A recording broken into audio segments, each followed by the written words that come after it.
오늘 하나님께서 우리에게 주신 말씀은 마태복음 5장 38절부터 48절까지의 말씀입니다. 마태복음 5장 38절부터 48절까지의 말씀입니다.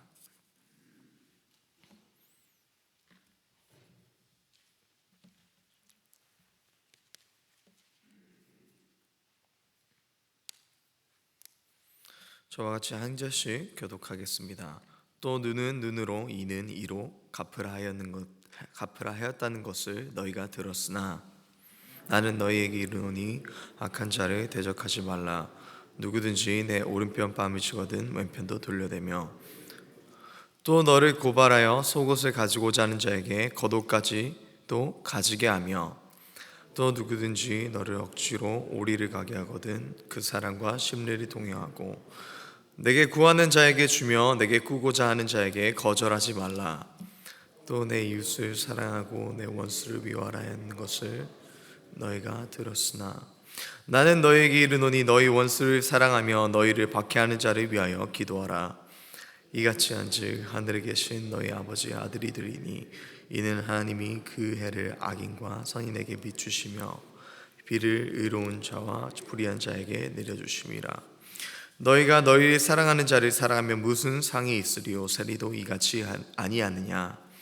또 너희가 너희 형제에게만 무난하면 남보다 더하는 것이 무엇이냐? 이방인들도 이같이 아니하느냐? 같이 읽겠습니다. 그러므로 하늘에 계신 너희 아버지의 온전하심과 같이 너희도 온전하라. 아멘. 오늘 설교 제목의 말씀은 주님의 온전하심을 닮아가자입니다. 먼저 설교를 시작하기 전에 성경에서 말하는 온전함은 무엇입니까? 를 생각해 보기 원합니다. 오늘 48절에 나오는 온전하심은 텔레로이스로서 신약 성경에서는 모든 부분에서 완벽하다는 뜻이나 목표에 도달하다는 뜻으로 쓰이는 것을 볼 수 있습니다. 하나님은 48절의 말씀을 통해서 우리가 온전해야 하는 것은 하나님의 뜻인 것을 말씀해 주고 계십니다.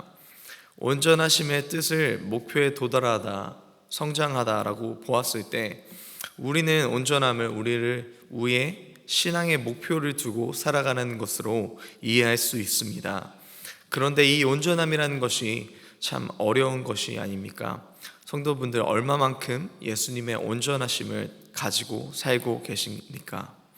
아마 이 자리에서 나는 예수님을 온전히 섬기고 순종하면서 살아갑니다 라고 당당히 고백할 수 있는 사람은 거의 없을 것입니다. 왜냐하면 우리는 스스로 온전할 수 있는 존재가 아니기 때문입니다. 성경에서 원수를 사랑하라고 말하거나 나에게 적용되기 어려운 말씀을 주실 때에 우리는 어떻게 반응합니까? 아무래도 나는 할 수 없거나 나는 부족하거나 어떠한 변명거리나 소지를 만들어 순종하지 않을 이유를 만들기도 할 것입니다. 그런데 내가 할 수 없다는 것이 정답이고 우리는 스스로 온전할 수 없다는 것이 그것이 정답입니다. 우리는 하나님의 온전하심을 쫓아 온전할 수 있는 것이지 스스로 온전할 수 있는 존재가 아닙니다. 그렇기에 우리는 하나님의 온전하심을 의지하고 우리의 삶의 주권을 하나님께 드릴 수 있어야 합니다. 우리는 스스로 온전할 수 없는 존재임에도 불구하고 우리가 주님의 온전하심을 닮아가야 하는 이유는 아까 말씀드린 대로 우리가 온전함을 추구하는 것이 하나님의 뜻이기 때문입니다. 그러므로 하늘에 계신 너희 아버지의 온전하심과 같이 너희도 온전하라. 예수님은 오늘 산상수훈의 말씀을 통해서 실제적으로 우리의 삶 가운데서 어떻게 살아가는 것이 온전하게 사는 것인가를 교훈하고 계십니다. 그리고 이 온전함을 닮아가는 두 가지 방법 중에 첫 번째는 먼저 순종의 온전함입니다. 오늘 본문 말씀이 정말 순종하기 쉽지 않은 말씀입니다. 그런데 이 말씀은 우리의 삶 가운데서 어렵지 않게 볼 수 있고 겪을 수 있는 삶에서 가깝게 적용될 수 있는 말씀입니다. 먼저 38절부터 42절까지의 말씀을 보면 어떻습니까? 악한 자를 대적하지 말라, 악을 되갚지 말라라고 말씀하십니다. 우리에게 먼저 해를 끼치는 그들에게 악으로 갚지 말고 오히려 그들에게 선으로 갚으라고 말씀하십니다. 38절에는 모세 율법에 따라 눈에는 눈, 이에로 이로 갚으라는 법이 있었지만 예수님은 그렇게 하지 말라고 말씀하십니다. 도리어 39절에는 누구든지 내 오른편 뺨을 치거든 왼편도 돌려대라라고 말씀하십니다. 뺨을 때리는 행위는 우리가 알고 있듯이 이런 육체의 고통의 그런 부분보다는 우리가 느끼는 수치심과 모욕감을 차지하는 부분이 더 많은 것을 우리는 알고 있습니다. 오른손잡이가 오른편 뺨을 친다고 했을 때 그것은 우리가 이렇게 때릴 수가 없기 때문에 손등으로 오른쪽을 때려야 때릴 수 있는 것 같습니다. 그렇기 때문에 우리가 이것을 봤을 때 이것은 우리가 이렇게 싸대기를 때리는 것이 아닌 모욕감을 주기 위한 손등으로 얼굴을 때리는 행위인 것을 우리는 이해할 수 있습니다.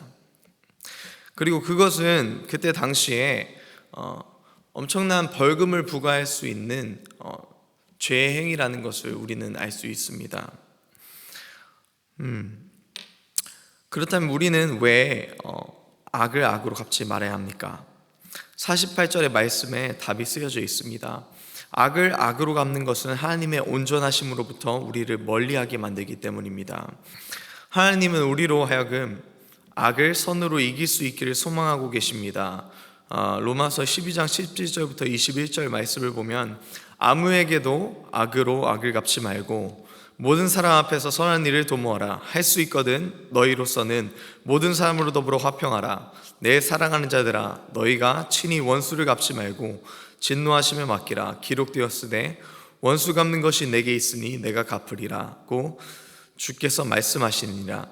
내 원수가 줄이거든 먹이고 목마르거든 마시우라. 그리함으로 내가 숯불을 그 머리에 쌓아 놓으리라. 악에게 지지 말고 선으로 악을 이기라. 또 40절에는 속옷을 빼앗고자 하는 자에게 겉옷을 내주라고 말합니다. 이 또한 모세의 율법에 반대되는 것임을 우리는 알 수 있습니다. 41절에는 누군가 오리를 가게 하면 심리를 같이 동행하라고 말합니다.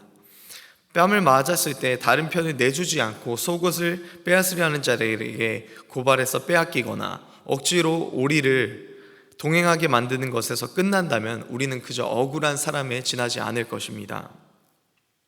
그러나 뺨의 다른 편을 내주고 겉옷을 내주며 심리를 내가 그들에게 악을 선으로 갚게 되면 우리는 그리스도의 온전함을 닮아가는 것과 동시에 승리하는 성도가 된다는 것을 믿을 수 있기를 기도합니다.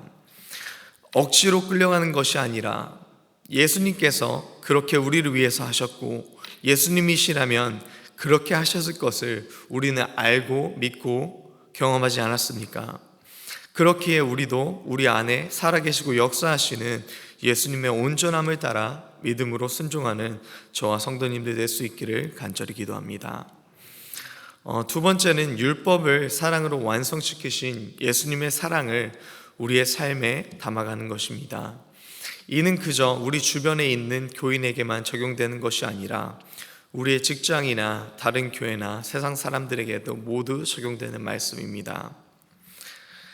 우리가 이웃을 사랑하는 말씀을 적용할 때 보통 우리는 싫어하는 사람들을 적용하고 있나요? 그들을 우리의 이웃으로 생각하고 있나요? 보통 그렇지 않을 것입니다. 예수님 또한 그 당시에 유대 교사들이 이웃이라는 것을 친구로 간주할 수 있는 사람들로 이해하고 가르쳤기 때문에 예수님은 그들의 잘못된 이해를 고쳐주시기 위해서 원수 또한 너희들의 이웃이다 라고 말씀하시고 사랑의 범주 안에 너희가 사랑할 사람들 뿐만 아니라 너희가 반기지 않고 불편해하는 자들을 이웃으로 여기고 사랑하라고 말씀하십니다.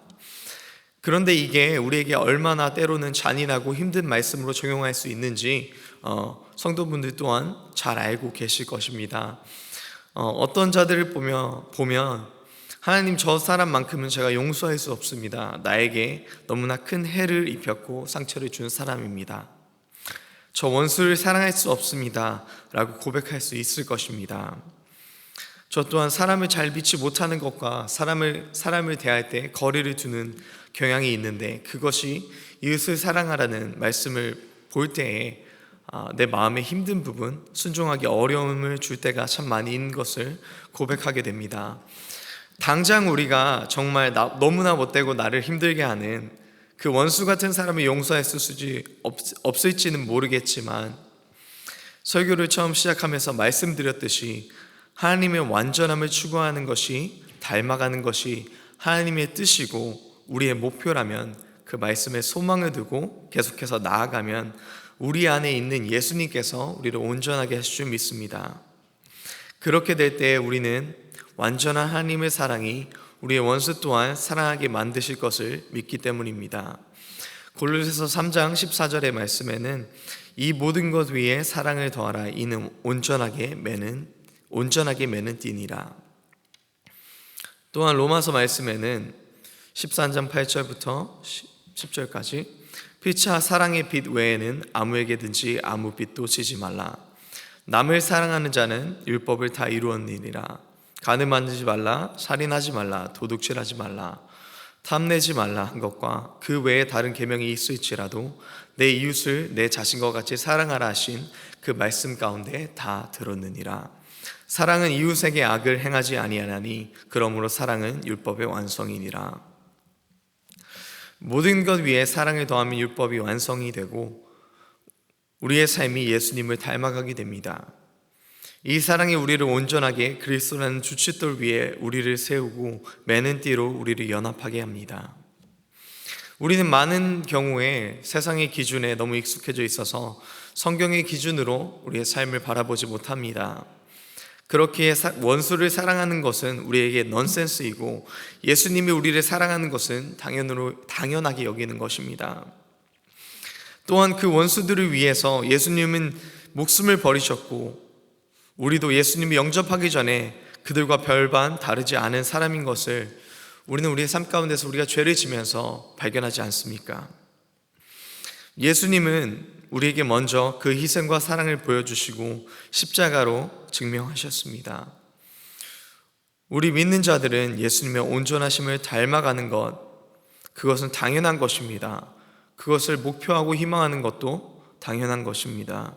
예수님의 말씀에 순종하는 것 또한 당연한 것입니다. 당연하지 말아야 되는 것은 우리가 세상에서 버려야 할 세상의 기준이고 내가 믿음으로 살아야 했을 때 손해보게 되는 그 세상의 계산법입니다. 더 사랑하면 더 손해보거나 더 용서하거나 더 포용하면 내가 무시받게 되는 것이 세상의 관점일 수는 있으나 우리는 예수님께서 새로 주신 그 기준, 천국의 기준으로 살아가는 그리스도인들입니다. 원수를 갚는 것도 하나님 손에 있으며 최후 승리는 우리에게 있는데 지금 현재를 살아가는 우리는 최선을 다해 순종하고 사랑해야 되지 않겠습니까? 이 말씀이 하나님께서 저에게 주시는 말씀이고 또한 우리 모두에게 마음을 다해서 우리 최선을 다해 순종하고 사랑하라고 하나님께서 말씀하시는 것입니다. 우리가 누군가를 미워하고 있을 때, 우리의 이웃이 헐벗고 있을 때, 어려움에 처해 있을 때 그들에게 예수님이라면 그들을 어떻게 대하셨을까? 그들을 입히시고 도우시고 섬기지 아니하셨을까요? 예수님의 온전함을 닮아갈 수 있기를 소망합니다. 우리는 스스로 온전할 수 없음을 알고 있기 때문에 더더욱 예수님을 의지해야 합니다. 그렇게 될 때에 말씀을 삶으로 살아내는 우리 모두가 될 것이고 사랑할 수 없는 자들도 사랑하여 상을 받는 우리 저와 귀한 첼트넴 성도님들이 될 줄로 믿습니다. 기도하겠습니다. 첫 번째 기도자